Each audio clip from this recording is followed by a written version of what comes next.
أعوذ بالله من الشيطان الرجيم. بسم الله الرحمن الرحيم. وعاشروهن بالمعروف. وقال رسول الله صلى الله عليه وسلم: ترزقون بضعفائكم، أو كما قال سيدنا وقرة أعيننا وحبيبنا محمد صلى الله عليه وسلم. حضرات گرامی، معزز سامعین، ہمارے عزیز کرم فرما جناب مولانا شاہد صاحب سلم اللہ مولانا، اللہ ان کی صحت میں برکت عطا فرمائے، عافیت و سلامتی کے ساتھ ان کو ان کی نسلوں کو باقی رکھے۔ پہلے بھی کرم فرمائے میری کہ آپ حضرات کی زیارت کا اور آپ حضرات کے درمیان کچھ دینی باتیں عرض کرنے کا اللہ نے موقع بخشا، اور آج بھی انہیں کی برکت اور انہیں کا واسطہ ہے کہ آپ حضرات کے درمیان حاضری کا اللہ نے شرف اور موقع بخشا۔ اللہ رب العزت اس حاضری کو میرے لیے اور سبھی سامعین کے لیے باعث خیر اور باعث برکت بنائے۔ ابھی نماز جمعہ سے پہلے، یہاں آنے سے پہلے طبیعت اس قدر کچھ متاثر ہے کہ سر میں تیز درد تھا۔ میں سوچ رہا تھا کہ کس طریقے سے آپ حضرات کی خدمت میں تین بات عرض کروں، لیکن ہمت کی، اور میں سمجھتا ہوں کہ جب دینی باتیں کرنے کا آدمی ارادہ اور خیال کرتا ہے تو اللہ رب العزت اس کو صحت بھی دے دیتے ہیں۔ طبیعت میں بہت زیادہ ناسازی اور سر میں شدید درد، لیکن اس کے باوجود الحمدللہ اب آپ حضرات کی زیارت کر کے اور آپ حضرات کے درمیان بیٹھ کر کے اچھا محسوس ہو رہا ہے، اور ہمت ہو رہی ہے کہ کچھ دینی باتیں آپ کے خدمت میں پیش کروں۔ جو قرآن کریم کی آیت اور جو حدیث میں نے آپ کے سامنے تلاوت کی، اس کا تعلق تقریباً ہمارے گھرانوں سے ہے۔ اللہ رب العزت قرآن کریم میں ذکر فرماتے کہ لوگوں، تم اپنے گھر والوں کے ساتھ، اپنے اہل و عیال کے ساتھ، اپنے بیوی بچوں کے ساتھ اچھا برتاؤ کرو۔ عام طریقے سے ہمارے گھرانوں میں جو نااتفاقیاں پیدا ہوتی ہیں تو اس کی جو بنیادی وجہ سمجھ میں آتی ہے وہ یا تو سخت مزاجی ہے، ذمہ داری کی، یا ناانصافی ہے۔ اگر وہ انصاف سے کام بھی لیتا ہے تو مزاج کے اندر ایسی سختی ہے اور ایسی شدت ہے کہ جس کی وجہ سے گھر کے لوگ اس سے متنفر رہتے ہیں، بچے پریشان رہتے ہیں، اور بڑے فخری انداز میں آدمی اپنے دوستوں میں، اپنی مجلس میں کہتا ہے کہ میری گھر میں حیثیت اور اہمیت اتنی ہے کہ جب میں گھر میں چلا جاتا ہوں تو بیوی اور بچوں کی ہمت نہیں کہ میرے سامنے ذرا بھی آواز نکالنے، میرے سامنے ذرا بھی چوں کرنے، بالکل بچے خاموش رہتے ہیں۔ بیوی کی ہمت نہیں کہ ذرا سا بھی میرے سامنے اف بھی کر دے۔ فخری انداز میں آدمی بیان کرتا ہے۔ میرے پیارے دوستو، اصلاً فخری باتیں وہ ہوتی ہیں جو میرے اور آپ کے نبی صلی اللہ علیہ وسلم کے طریقے پر ہوں، اور ان کے طریقے سے ہٹ کر کے جتنی بھی باتیں ہیں، چاہے وہ میرے دل کو یا تمہارے دل کو کتنی بھی بھلی معلوم ہوتی ہوں، کتنی بھی اچھی معلوم ہوتی ہوں، لیکن اگر طریقے نبوت سے وہ ہٹ کر کے ہیں تو کوئی سوال ہی نہیں کہ ان میں خیر پیدا ہو جائے، ان میں کوئی برکت آ جائے۔ رسول کریم صلی اللہ علیہ وسلم کا حال تو یہ تھا کہ جب گھر میں تشریف لاتے ہیں تو گھر کے بچے وہ اس کندھے پر چڑھتا اور وہ اس کندھے پر چڑھتا، اور وہ رسول اللہ کی پگڑی کو اتار کر کے ایک طرف رکھ دیتا اور وہ اسے زلفیں پکڑ کر کے کھینچتا۔ اور اللہ کے رسول صلی اللہ علیہ وسلم کی شان تو یہ ہے کہ ان کی نواسی ہیں امامہ، حضرت زینب کی زینب، زینب کی بیٹی امامہ، حضرت ابوالعاص کی بیٹی، حضرت ابوالعاص داماد ہیں. تو حضرت امامہ کو کندھے پہ بٹھا کر کے، کندھے پر، بخاری شریف میں روایت آتی ہے، کندھے پہ بٹھا کر کے اللہ کے رسول نماز پڑھتے ہیں. اور جس وقت رکوع میں جاتے ہیں تو آہستہ سے اس بچی کو گردن پر لے آتے ہیں، اور جب سجدے میں جاتے ہیں تو آرام سے سجدے میں یوں جاتے ہیں، بیٹھتے ہیں، اور جب قریب ہوتے ہیں سجدے کے تو بچی کا بازو پکڑ کر اس کو بازو میں بٹھا دیتے ہیں. دونوں سجدے کرتے ہیں، اور جب دوسرے سجدے کے لیے رکعت کے لیے ایسے اٹھتے ہیں سیدھے تو اس بچی کو پھر کندھے پر بٹھا دیتے ہیں، اور کندھے پہ بٹھا کر کے پھر کھڑے ہو جاتے ہیں. نفل نماز بھی کرتے ہیں. نوازی ہے. کندھا کس کا ہے؟ تمام نبیوں کے سردار کا ہے. حضرت حسین رضی اللہ تعالیٰ عنہ رسول کریم صلی اللہ علیہ وسلم کی پیٹھ پہ سوار ہوتے ہیں، اور اللہ کے رسول کی زلفیں یوں پکڑ کر کے، ایسے پکڑ کر کے، اور اس طریقے سے چلاتے ہیں رسول اللہ کے جیسے ایک سوار اپنے گھوڑے کو چلاتا ہے. اس کی لگام پکڑ کر کے اس طریقے سے گھوڑے کو چلاتا ہے. حضرت حسین رسول اللہ صلی اللہ علیہ وسلم کی مبارک زلفیں جن کے اوپر فدا اور شیدا ہیں پورے، ان زلفوں کو پکڑ کر کے اس طریقے سے رسول اللہ کو چلاتے ہیں، اور اللہ کے رسول گھٹنوں کے بل ان کے لیے چل رہے ہیں، اپنے بیٹے کے حضرت حسین گھٹنوں کے بل چل رہے ہیں. حضرت عمر رضی اللہ تعالیٰ عنہ داخل ہوئے اور کہنے لگے واہ کیا شاندار سواری ہے، واہ کیا شاندار سواری ہے. چونکہ اللہ کے رسول جس کی بھی سواری بن جائے تو اس سے شاندار سواری کیا ہوگی؟ تو فرماتے واہ کیا شاندار سواری ہے. تو اللہ کے رسول نے فرمایا تو عمر تم نے سواری تو دیکھ لی کہ کتنی شاندار ہے، یہ بھی تو دیکھو کہ سوار کتنا شاندار ہے. اس سے زیادہ شاندار اور سعادت مند سوار کون ہو سکتا ہے کہ جس کو سواری مل جائے رسول اللہ کی پیٹھ، جو رسول اللہ کی پیٹھ پر سوار ہو. اس سے زیادہ سعادت مند، اس سے زیادہ نیک بخت، اس سے زیادہ خوش نصیب سوار اور کون ہو سکتا ہے؟ اسی لیے اللہ کے رسول نے فرمایا کہ تم نے سواری تو دیکھ لی، سوار بھی تو دیکھو کتنا شاندار ہے. یہ رسول اللہ صلی اللہ علیہ وسلم کا اپنے بچوں کے ساتھ بڑھتا ہوگا. اسی لیے بچوں کے دلوں کے اندر والد کی یا دادا کی محبت اس قدر رچ بس جاتی ہے کہ پھر وہ والد کے بھی قریب لگتے ہیں، دادا کے بھی قریب لگتے ہیں. اور اگر مزاج یہ ہے کہ دادا یا والد جب بھی بچہ قریب لگتا ہے اس کو جھڑک دیتے ہیں، حقارت کے ساتھ اس کو دھمکا دیتے ہیں، اگر یہ مزاج ہمارے اندر آیا تو بچوں کے دلوں کے اندر ایسی نفرت بیٹھتی ہے کہ وہ جوان ہونے کے بعد بھی اپنے والد اور اپنے دادا کے قریب نہیں رہتے. تو معاشرتی زندگی میں ضروری ہے کہ بچوں کے ساتھ ایسا ہی برتاؤ کریں جیسا ان کا مزاج ہے. رہی بات بیوی کی، تو بیوی کا جو مسئلہ ہے دوستو، وہ شریک حیات ہے، وہ لائف پارٹنر ہے، وہ کوئی باندی اور کوئی غلام نہیں ہے کہ اس کے ساتھ باندی جیسا برتاؤ کرے. سب سے زیادہ اہم ترین شخصیت، سب سے اونچے اور اعلیٰ ہمارے پیارے نبی صلی اللہ علیہ وسلم، ان سے اعلیٰ اللہ نے پیدا ہی نہیں کیا، ان سے زیادہ حسین پیدا ہی نہیں کیا، ان سے زیادہ پاکیزہ مقدس کردار کا مالک کوئی ہے ہی نہیں. یعنی کہ اللہ کے بعد اگر کسی شخصیت کا نام ہے، تمام مخلوقات بھی، ملائکہ بھی ان کی ہمسری اور برابری نہیں کر سکتے.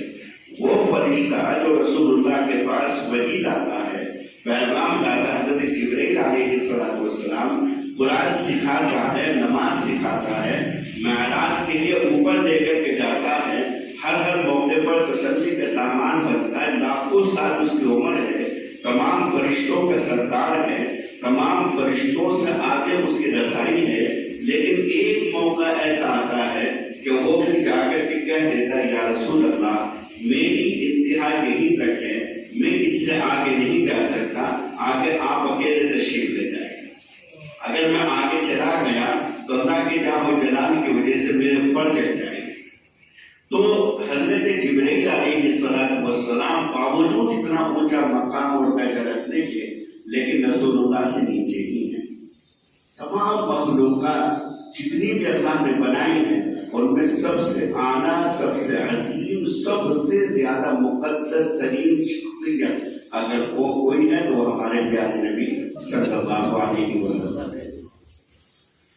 حضرت عائشہ صدیقہ رضی اللہ تعالیٰ عنہ کی روایتوں فرماتی ہیں کہ جب میں روٹیاں بناتی تھی تو اللہ کے رسول میرے قریب آ کر کے بیٹھ جایا کرتے تھے، اور میں روٹیاں بنا رہی ہوں اور میرے شوہر، میرے خاوند رسول اللہ چولہے میں آگ جلاتے ہیں، انداز رکھیں چولہے میں آگ جلاتے ہیں، اور میں روٹیاں بنا رہی ہوں، رسول اللہ پیڑے بنا رہے ہیں، پیڑے تیار کر کے مجھے دے رہے ہیں۔ کون؟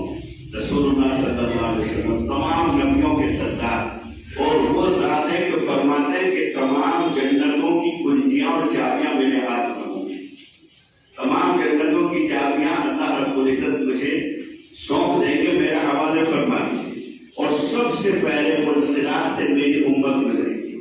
بہت سارے فضائل اور مناقب رسول اللہ صلی اللہ علیہ وسلم کا آپ بیان کرتے رہیے، لاکھوں کتابیں لکھی گئی لیکن کوئی ان کے پورے مناقب، ان کی پوری خوبیاں بیان ہی نہیں کر سکتا۔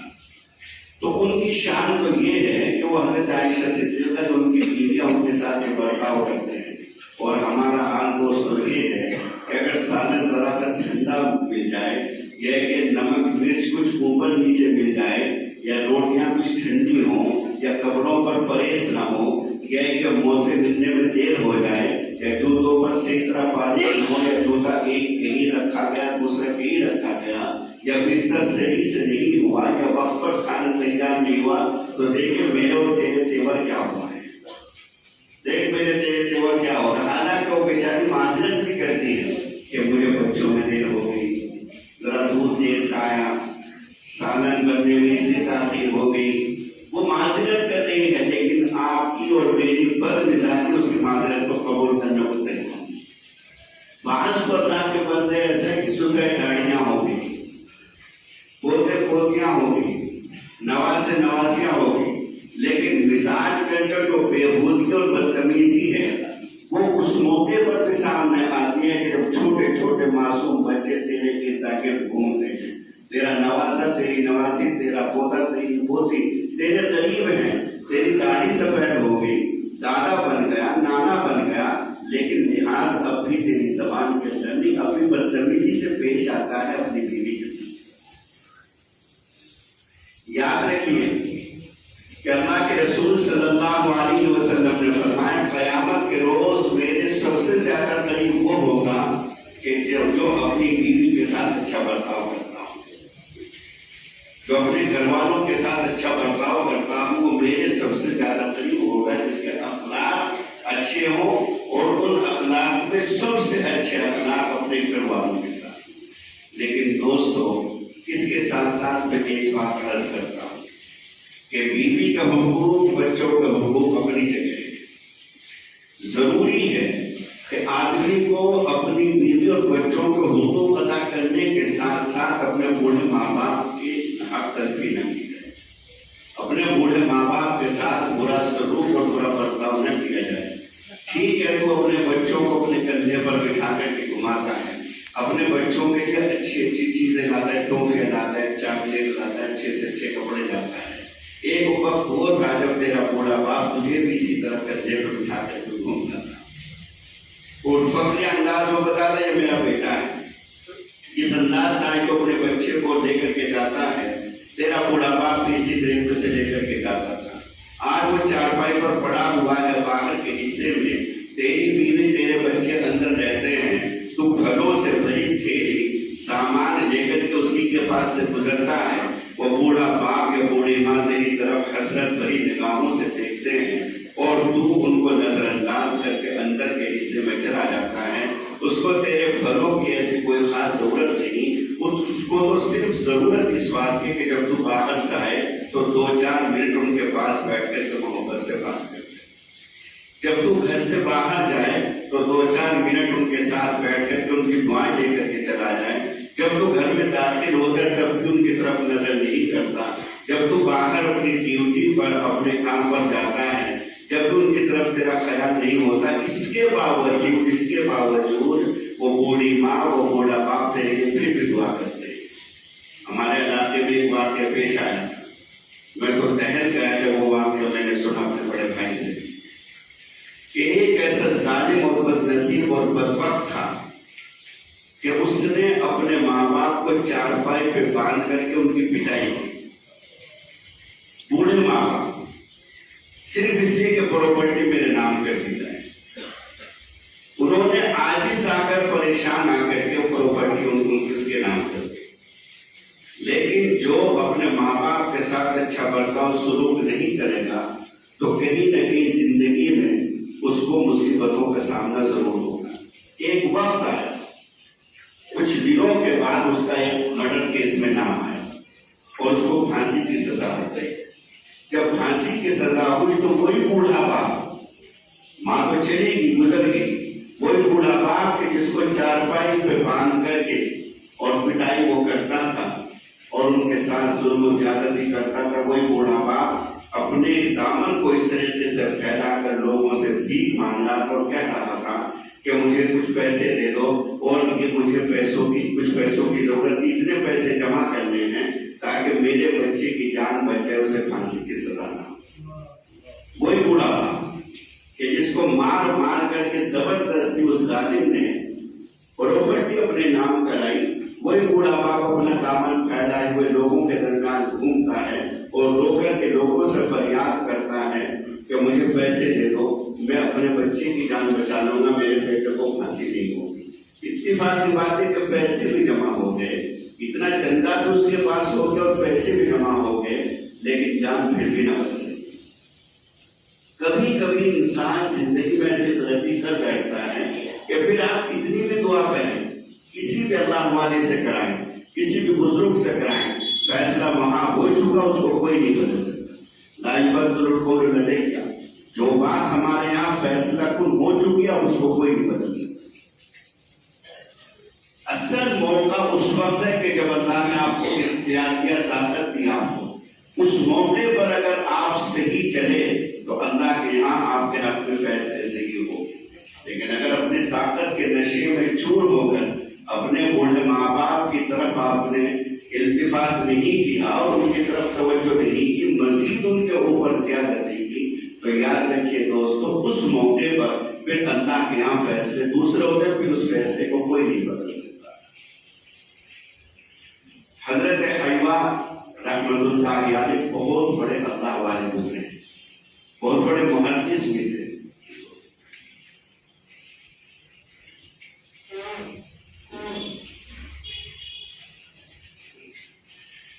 حضرت حیوہ رحمۃ اللہ علیہ بہت بڑے محدث تھے۔ میں اس کے اوپر سنا رہا ہوں کہ میں نے ایک حدیث پڑھی ہے، تم سبوں نے بھی سنا پائی، لوگوں تم یقین جانو کہ تمہارے گھروں میں جو بوڑھے ہیں، جو کمزور ہیں، جو بیمار ہیں، چھوٹے چھوٹے بچے کمزور ہوتے ہیں، بیمار کمزور ہوتے ہیں، بوڑھے ماں باپ کمزور ہوتے ہیں، اللہ فرماتے ہیں کہ تمہیں تمہارے گھر میں جو کمزور ہیں، بوڑھے ہیں، بیمار ہیں، بچے، ان کی برکت سے رزق ملتا ہے۔ تم سمجھتے ہو کہ ہماری محنت کی وجہ سے ملتا ہے، تم سمجھتے ہو ہمارے ہنر اور کمال کی وجہ سے ملتا ہے، نہیں، تمہارے گھر میں جو کمزور لوگ ہیں ان کی وجہ سے اللہ تمہیں رزق دیتے کہ میرے پیارے نبی کا فرمان ہے۔ حضرت حیوہ رحمۃ اللہ علیہ بہت بڑے محدث تھے، ان کی مجلس میں جب وہ حدیث پڑھاتے تھے، سینکڑوں ان کے تلامذہ، ان کے شاگرد بیٹھے رہتے تھے۔ ان کی بوڑھی ماں تھی جس کی عمر تقریباً 100 برس تھی، 100 برس ان کی عمر تھی، وہ بھول جایا کرتی تھی۔ ابھی کوئی کام کیا، تھوڑی دیر میں بھول گئی، پھر کام کیا، پھر بھول گئی۔ انہوں نے اپنے گھر میں مرغی کے بچے پالے ہوئے تھے اور اپنے بیٹے حیوہ کی ذمہ داری لگائی تھی کہ جب وہ سبق پڑھانے کے لیے گئے، حدیث پڑھانے کے لیے جائیں تو مرغیوں کو پانی اور دانا وغیرہ ڈال کر کے تب جائیں۔ حضرت حیوہ جب گھر سے آتے تھے تو وہ پانی رکھ کر کے اور دانا وغیرہ ڈال کر کے مرغیوں کو تب سبق پڑھانے کے لیے آتے تھے۔ اب وہ تھوڑی دیر میں وہ دانا ختم ہو جایا کرتا تھا، ماں دیکھتی تھی کہ دانا نہیں ہے، اب اسی کے سامنے دانا ڈالا، اسی کے سامنے پانی رکھا، لیکن وہ بھول جایا کرتی تھی۔ اس لیے وہ ایک ڈنڈا لے کر کے اور حیوا کے پاس آتی تھی. اب سامنے شاگرد بیٹھے ہوئے ہیں. اس زمانے میں بڑے سے بڑا بزرگ کون برداشت کر لے گا اس چیز کو؟ سامنے تلامذہ بیٹھے ہیں سینکڑوں ہزاروں کی تعداد میں. حیوا مسند حدیث پر، حدیث کی مسند پر بیٹھے ہوئے ہیں، حدیث پڑھا رہے ہیں. سامنے سے بوڑھی ماں آ رہی ہے اور وہ کہتے ہیں اینا ابنی حیوا، اینا ابنی حیوا، میرا بیٹا حیوا کہاں ہے، میرا بیٹا حیوا کہاں ہے. حضرت حیوا اشارہ کرتے ہیں تلامذہ کو کہ راستہ دے دو. وہ سامنے آتی ہے اور حیوا کو جو ان کے ہاتھ میں ڈنڈا وغیرہ ہوتا وہی مان کر کے کہتی ہیں کہ یہاں آ کر کے سبق پڑھانا شروع کر دیا. ان ملکوں کے بچوں کو دانا کون رکھے گا؟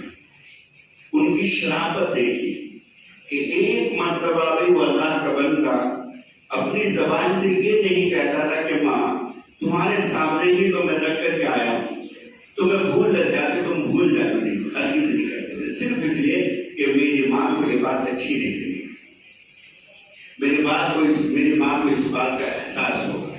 اس لیے خاموشی کے ساتھ اور ان کے شرافت کے ساتھ نظریں جھکا کر کے ماں کے پیچھے پیچھے چل جایا کرتے تھے. جا کر کے ماں کی تسلی اور اطمینان کے لیے پھر دانا ڈالتے تھے، پانی رکھتے تھے. کبھی کبھی ایک دن میں کئی مرتبہ اس طرح کا واقعہ پیش آ جایا کرتا تھا، لیکن اللہ کا بندہ ایک مرتبہ بھی اپنی ماں سے نہ معذرت کرتا تھا اور نہ اپنی ماں سے کہتا تھا کہ ماں میں تو پانی تیرے سامنے ابھی 2 گھنٹے پہلے رکھ کے کھایا ہوں، 1 گھنٹہ پہلے رکھ کر کھایا ہوں، کچھ نہیں. خاموشی کے ساتھ چلے جاتے تھے. ایک روز کا واقعہ ہے کہ ایک روز جب ماں آئی اور ڈنڈا مارا تو اتفاق کے 2 سے ڈنڈا سر میں لگ گیا اور سر میں لگا تو سر میں یہاں پھٹ گیا، خون نکل گیا. اب حیوا خاموشی کے ساتھ ماں کے پیچھے پیچھے چل گئی، جا کر کے دانا رکھا، پانی رکھا اور جب واپس آئے تو سر کے اوپر زخم کے اوپر پٹی بندھی ہوئی تھی اور آ کر کے جب پڑھانا شروع کیا تو رونے لگے. اس لیے کہ اگر سر میں زخم ہو اور آدمی بولے تو اس موقع پر وہ درد ہوتا ہے، تکلیف ہوتی ہے اس زخم میں، خاص طور سے کہ پورا حصہ کہیں بھی تکلیف ہوگی تو بولتے ہوئے آدمی کو وہ تکلیف اور زیادہ محسوس ہوگی. اب جیسے ہی حضرت نے پڑھانا شروع کیا اور سر میں وہ تکلیف ہوئی، وہ سر میں جو زخم تھا اس میں جب تکلیف زیادہ تو رونے لگے.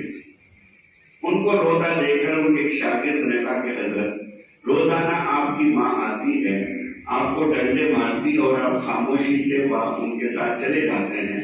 میں آپ کو ایک تدبیر، ایک طریقہ بتاتا ہوں، آپ اس کو اختیار کر لیں. اور طریقہ یہ ہے کہ روزانہ جب آپ پانی بھی رکھ دیتے ہیں، دانا بھی ڈال دیتے ہیں، جب گھر سے آپ تشریف لائیں پڑھانے کے لیے تو باہر سے دروازہ بند کر کے تالا لگا دیا. اب ماں 2-4 مرتبہ دروازے کو کھٹکائے گی، دستک دے گی اور جب دیکھے گی کہ دروازہ باہر سے بند ہے واپس بیٹھ جائے گی. جب تک آپ واپس جائیں گے آپ کی والدہ کو یہ بھی یاد نہیں رہے گا کہ دروازہ باہر سے بند تھا، اس لیے وہ تو بھول جاتی ہے، آپ کی والدہ کو یاد نہیں رہے گا. تو حضرت نے فرمایا کہ بیٹے تجویز تو تیری بہت اچھی ہے، تجویز تو تیری بہت اچھی ہے، تدبیر اچھی ہے، لیکن اگر میں نے اپنی ماں کے گھر کے دروازے پر تالا لگا دیا تو میرے خوابوں پر تالا پڑ جائے، میرے خوابوں پر تالا پڑ جائے. انہوں نے حضرت میں سمجھانے، شاگرد نے کہا حضرت میں سمجھانے کے کہنے لگے حضرت حیوا کہ جب میری ماں مجھے ڈنڈا مارتی ہے اور ڈنڈا لگتا ہے، کبھی یہاں لگتا ہے، کبھی یہاں لگتا ہے، کبھی یہاں لگتا ہے، کبھی سر میں لگ جاتا ہے، تو رات میں رسول اللہ صلی اللہ علیہ وسلم خان میں تشریف لاتے ہیں اور اللہ کے رسول مجھ سے پوچھتے ہیں کہ حیوا آج تیری ماں نے تجھے کہاں ڈنڈا مارا؟ میں کہتا ہوں یا رسول اللہ یہاں مارا، یا رسول اللہ یہاں بھی مارا. تو اللہ کے رسول اپنا دست مبارک ایسے رکھتے ہیں، اللہ کی قسم ان کا ہاتھ رکھنا ہوتا ہے کہ میری ساری تکلیف اور درد دور ہو جاتا ہے، میرا کوئی درد اور تکلیف نہیں ہے. اگر میں نے اپنی ماں کے ساتھ یہ برتاؤ کر لیا تو میرے پیارے نبی جو روزانہ خان آ کر کے مجھے اطمینان دلاتے ہیں، تسلی دیتے ہیں اور اپنا دست مبارک، اپنا مبارک ہاتھ میرے درد کی جگہ پر رکھتے ہیں تو وہ ہاتھ رکھنا بند کر دیں گے اور میرا یہ خوابوں کا سلسلہ دور ہو جائے گا. تو دوستو یہ ہے کہ بوڑھے ماں باپ کی بنا وجہ کی ڈانٹ ڈپٹ بھی اگر آپ برداشت کر لیں گے تو یقین جاننے کے وقتی طور سے تو آپ کو احساس ہوگا. میری والدہ ہیں تقریباً 85-90 سال ان کی عمر ہے. میں روزانہ جاتا ہوں اپنی والدہ کے پاس مستقل پابندی سے. روزانہ اپنی والدہ کے پاس جو کہ میں مدرسے میں جاتا ہوں والدہ سے پوری پڑھتے ہیں. تو مغرب سے عشاء کے درمیان کا جو وقت ہے مجھے اپنی والدین کے پاس جانا ہی جانا ہے. تو اتفاق کے دور سے میری والدہ کو بھول لگ جاتی ہے. عمر چونکہ 90 سال کے آس پاس بھول جاتی ہے. تو جب بھی میں جاتا ہوں تبھی کہتی ہے کہ کئی دن میں آ جائے. میں روزانہ تیرا انتظام کرتی ہوں تو کئی دن میں آ جائے. ہر مرتبہ یہی کہتے ہیں کہ 3-4 دن میں آیا 8 دن میں آیا. میں صرف اس وجہ سے کہ میری والدہ کو احساس ہوگا کہ اس کو بھول رہتی ہے. میں کبھی ان کی پریشانی چوم دیتا ہوں, کبھی ان کا ہاتھ چوم دیتا ہوں. کبھی اگر کوئی بات ہوتی ہے تو میری والدہ یہاں تو ساتھ پر ایسے مانگتی ایسے مانگتی. اللہ کی قسم وہ مجھے بہت پیار ہے. ان کا یہ ماننا میرے لیے دعا ہے, میرے لیے سعادت ہے, میرے لیے نیک بختی ہے کہ جب تک والدہ کا سایہ ہے تو وہ وہی جان سکتے ہیں کہ جو اپنے ماں باپ کی قدر دان ہو اور ان کے ماں باپ زندہ ہو. تو خوب ادا کیجیے اپنے گھر والوں کا حق, اپنی بیوی کا بھی اپنے بچوں کا بھی. دیکھیں دوستو, اگر آپ نے اپنے بیوی بچوں کے حقوق ادا کرنے میں اپنے بوڑھے ماں باپ کو فراموش کر کے تو یقین جانیے کہ مرتے وقت کلمہ بھی نصیب نہیں ہوگا. اس کا ایک صحابی کا قصہ ہے, لیکن چونکہ بات ہمارے مولانا نے فرمایا کہ 10-5-7 منٹ آپ بات کر لیجیے گا, تو اس لیے یہی اپنی بات ختم کرتا ہوں. اور میرا اپنا معمول بھی یہی ہے کہ جتنی دیر کا وقت ملتا ہے میں اتنی دیر بات کرتا ہوں. میں اچھا نہیں سمجھتا کہ لوگ گھڑیاں دیکھیں اور لوگ بار بار گھڑی کی طرف نظر اٹھائیں. مجھے یہ بات اچھی معلوم ہے, جتنی بات ہو چاہے 10 منٹ کی ہو 20 منٹ کو, لیکن دلچسپی سے لوگ سنیں اور شوق کے ساتھ سنیں, وہ مجھے اچھا معلوم ہوتا ہے. بنسبت اس کے کہ میں 1 گھنٹہ بیان کروں اور لوگ گھڑیوں کی طرف نظر اٹھانے لگے. اللہ رب العزت کو خوب دیکھا جائے گی بھی ہمیں ہر طریقے سے اللہ حوصلہ بخشے اور اس کی توفیق عطا فرمائے. اور اللہ رب العزت توازن بنا کر کے ہم گھر میں رکھے, اس لیے ہمیں توفیق عطا فرمائے. آمین یا رب العالمین. وآخر دعوانا